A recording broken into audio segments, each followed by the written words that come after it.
Have you ever finally started getting what you want and then somehow found a way to screw it up? Like you finally get into a healthy relationship and then ghost them for 3 days because you needed space. Or you start building that side project that felt so right, and then you binge watch 7 episodes of a show you don't even like. Yeah, that thing. That quiet, painful pattern. Today we're talking about it. Why you self-sabotage the very thing you want, and why it's not because you're broken. Let's just start by saying it. Self-sabotage isn't irrational. It might feel like it is, because you're like, I said I wanted love, so why am I pushing people away the second they get close?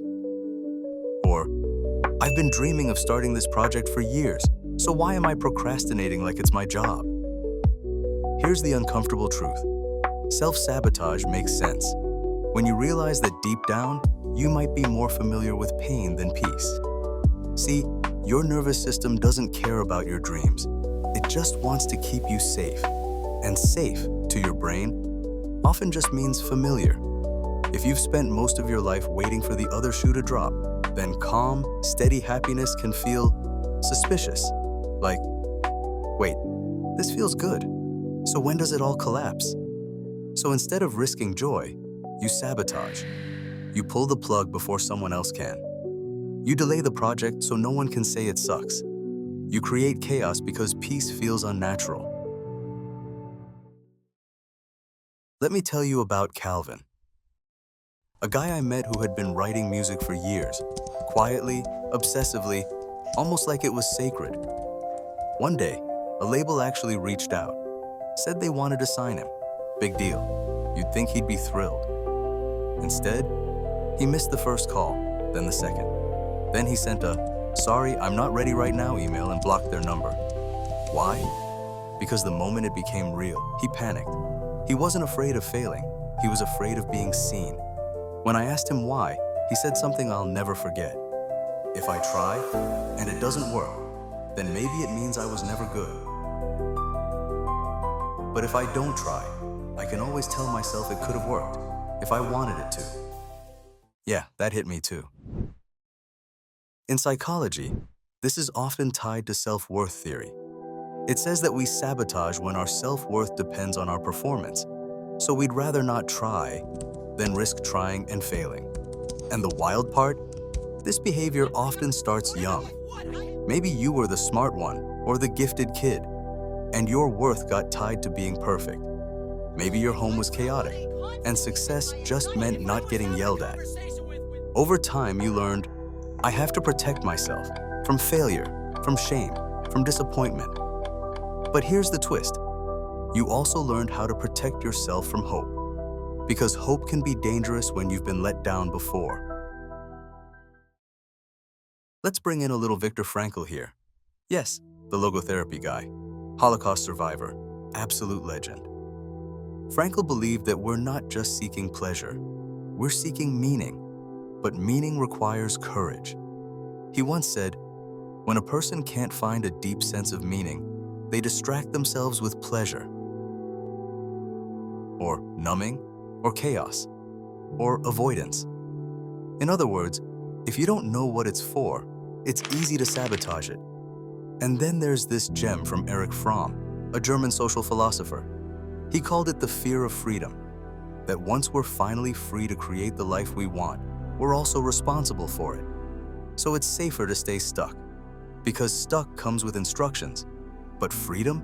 That's terrifying. Here's what no one tells you. Self-sabotage is usually a survival strategy in disguise. When you delay finishing your portfolio, when you cancel that date, when you skip the audition or avoid sending the email, you're not lazy. You're protecting yourself from rejection, from disappointment, from the pain of maybe getting everything you wanted, and realizing it still doesn't fix what's broken inside. Let that land. Sometimes we sabotage the thing we want because we think it'll demand a version of us we're not sure we can become. So now what? What do you do when you realize you've been tripping over your own shoelaces this whole time? Here's what helped me, and a few therapists agree. 1. Get curious, not cruel. Instead of saying, "Ugh, why do I always ruin things?" Try, "What part of me is trying to protect me right now?" That subtle shift from shame to curiosity, game changer. 2. Shrink the threat. Your brain thinks success is dangerous. Make it less so.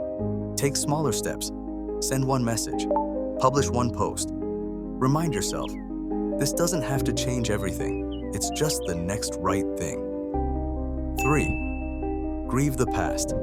Yeah, I said grieve, because part of healing sabotage means mourning the old version of you, the one who had to hide or shrink or give up. Say goodbye. You're not them anymore. You get to build something new. 4. Practice receiving. Let joy in small doses. Compliments, quiet mornings, moments of ease. You have to practice peace if you want your body to stop fighting it. So if you're watching this and thinking, "Crap, I do this. I sabotage love, work, joy," I just want you to know, you're not broken. You're just scared. And fear is human. But you don't have to be ruled by it. You can want something and be scared to want it. You can doubt yourself and still take the step anyway. The goal isn't to be fearless. The goal is to stop letting fear drive the car. So here's your thought to walk away with. What if I stopped waiting to feel ready and started trusting that I'll figure it out on the way? Take your time. Go gently, but go. The life you want doesn't need you to be perfect. It just needs you to stay in the room. If this made you feel seen, subscribe. We go deep here, not for the clicks, but for the quiet parts of you that want to feel whole again.